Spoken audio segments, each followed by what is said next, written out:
Got it. You've given an incredibly rich brief, and the story itself already reads like a cinematic roller coaster. I'll now rewrite it as a seamless, emotionally grounded first person American monologue. It'll follow your three-act structure, include natural voice patterns, inject wit and texture, and deliver a closing punch with a lasting moral. It'll feel like sitting across from someone telling their life's wildest story. Give me just a moment, this will be worth it. You ever get arrested by your own cops while they don't realize they're cuffing their boss? Because I have. And let me tell you, there is no better feeling than watching a tyrant's face collapse when they realize the man they just called the cops on runs the cops. But hang on, we'll get to the gas station, the cuffs, and the 911 meltdown in a minute. Let me back up because the way this whole circus started, it wasn't dramatic. It was quiet. See, my name's Edward Thornfield. I'm 48. I was the police chief of Willowbrook Falls, Ohio, keyword was. Back then, nobody in my new neighborhood had any idea who I was. After a messy divorce, I wanted to disappear to live like a regular Joe. That's how I ended up in Riverside Meadows, a neat little HOA community with 22 homes, fall leaves crunching under work boots, and the kind of quiet that makes you think, maybe peace is possible. I should have known better. On day 5, I got my first taste of Cordelia Brightwater. Picture suburban Hitler in Lululemon. 50-something bleach blonde hair you could signal planes with, married to a city councilman and HOA president for 8 years running. Because nobody had the guts to run against her, she slapped a $500 citation on my windshield. My crime, driving a truck that appeared commercial. Not was. Appeared. According to the covenant, anything under 8,000 pounds is fine. My truck 6,800. But she pointed at my barely visible emergency radio in the back window like it was a crime scene. That was the moment I felt the first flicker of something I hadn't felt in a long time. Not rage, not even resentment, just curiosity. This woman wasn't just annoying, she was organized. Old Man Henderson, my neighbor, a Vietnam vet with a voice like gravel and eyes sharp as tacks, leaned over the fence that same week and said, "She smells authority like blood in the water, son. She'll ride you till you break or move." Turns out Henderson wasn't just wise. He was prophetic. Cordelia had a system. She hunted people with military or law enforcement backgrounds, then paper cut them to death with fines, inspections, noise complaints, death by HOA. I saw the Kowalskis down the street. 2 kids. Good people get slammed with over $1,200 in fines in 6 months. Their crime. Letting their kids' bikes sit in view of the street. Grass a half-inch too long. Halloween decor overstaying its welcome. Cordelia patrolled like a shark, heels clicking down the sidewalk, phone in hand, measuring tape swinging from her purse like a badge. But here's the thing she didn't know while she was building her little empire of citations and made-up rules. Every police report she filed came across my desk. She had no idea she'd been feeding evidence into the hands of the very guy she was targeting. And it wasn't just Karen-level harassment. It was corruption. Plain and simple. She wasn't just weaponizing the HOA. She was using city officials, inspectors, even my own officers to carry out her vendettas.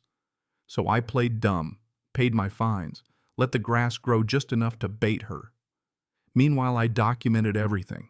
Quietly, patiently, strategically.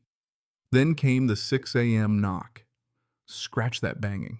Like a damn raid. Cordelia stood there in full battle regalia, clipboard, camera, fake smile, and some poor city inspector who looked like he'd rather be anywhere else. "Concerned neighbors have reported suspicious activity," she chirped. Apparently getting home at midnight from police shifts was suspicious. She circled my house, took photos, measured grass. $200 for lighting violations, $150 for unkempt lawn. Again, that inspector. He wasn't even supposed to be working Saturdays.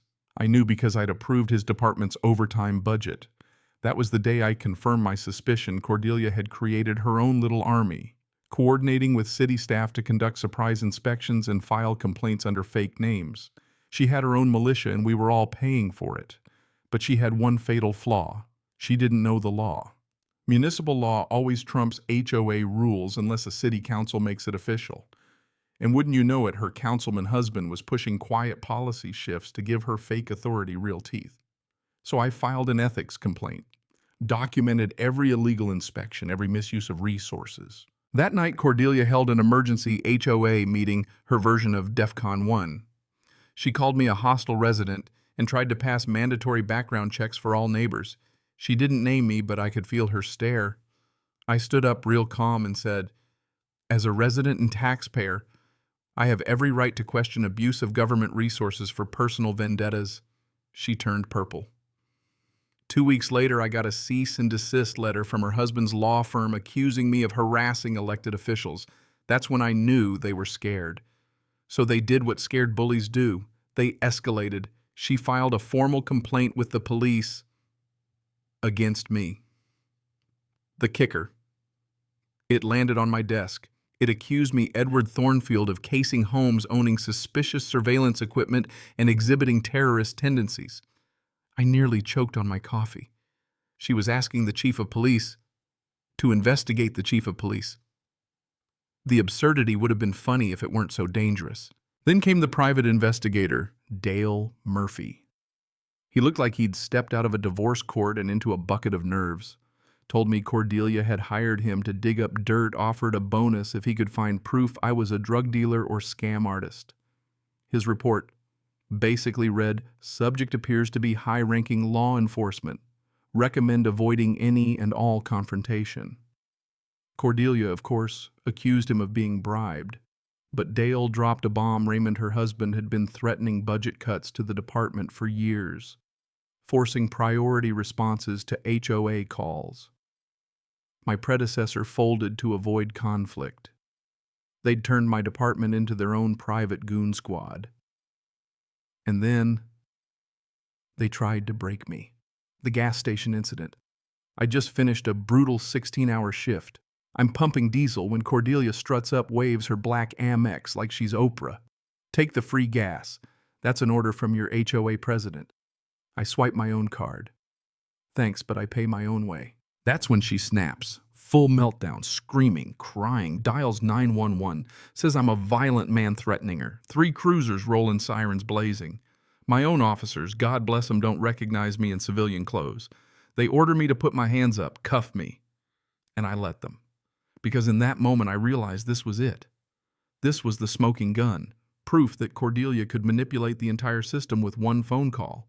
And that phone call was recorded. Because I'd been wearing a wire for weeks by then. 6 hours later, the officers realized who they'd arrested. The looks on their faces I'll never forget. Neither will they. The FBI didn't take long. Once I handed over everything, audio, video, paper trails, testimonies, they brought out the big guns. RICO charges, wiretaps, financial forensics. Turns out Cordelia and Raymond weren't just petty tyrants. They were running a multi-million-dollar embezzlement racket, flipping homes they'd forced into foreclosure, funneling funds through shell companies, inflating police overtime. 7 families ruined before I showed up. I was just next in line, until I wasn't. We took them all down in one glorious night. FBI agents stormed the HOA meeting she'd called to vote on my removal. I stood up, pulled out my badge, and watched Cordelia's face go from smug to stunned to scorched earth.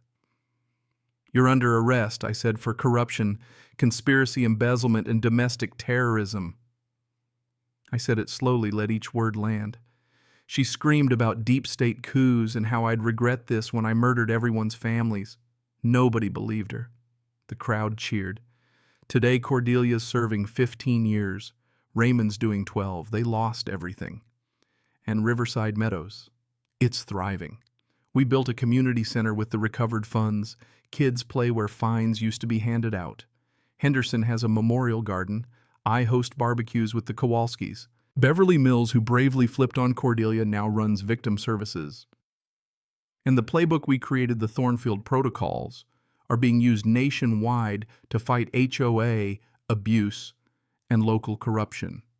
Because this wasn't just a crazy HOA story, it was a war against the idea that power means immunity. So now I'll ask you what I wish someone had asked me earlier. Is there a Cordelia in your neighborhood? What would you do if they came for you next?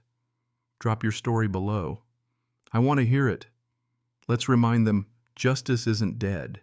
It's just waiting for someone brave enough to light the match. Cảm ơn các bạn đã xem video của mình.